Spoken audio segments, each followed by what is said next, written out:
আর জনগণের উপকারে যে কোনো কাজে আমি জনগণের কাছে যাই, আমি এলাকার জনগণের উপকার করার চেষ্টা করে রাজনীতিতে জড়াইয়া বিভিন্নভাবে হয়রানি করার জন্য প্রশাসনকে বিভিন্নভাবে উস্কানিমূলক প্রতিবাদ করছে।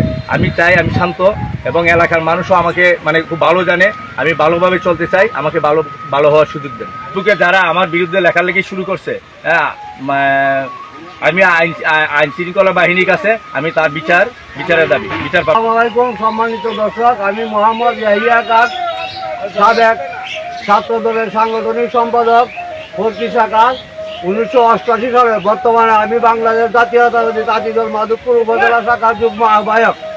আমাদের এনটিপার্টি গ্রামে অনেক মারামারি দাঙ্গা হাঙ্গামা নিয়া, 2টা মার্কার মামলা নিয়া অনেক হিংসায় প্রতিহত হইয়া আমাদের প্রতিপক্ষ আমি এত বছর ধরে বিএনপি করে আসছে, তারপরে ওনারা আমাকে পর্যন্ত চলাইছে মামলায়, বলতেছে যে আমি আওয়ামী লীগ করি। আর আমাদের বাইকনা ফজলুল হক যে ও আমাদের এই মামলা নিয়ে ডিল করার কারণে ওকে এখন রাজনৈতিক মামলা বিভিন্নভাবে হয়রানি করার চেষ্টা চালাইতেছে। আমি প্রশাসনের দৃষ্টি আকর্ষণ করছি, ওনারা সঠিকভাবে তদন্ত করে যারা প্রকৃত আওয়ামী লীগ তাদেরকে যেন শাস্তির আওতায় আনা হয়।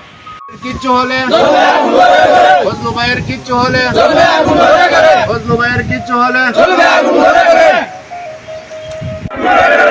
ভাইয়ের কিচ্ছু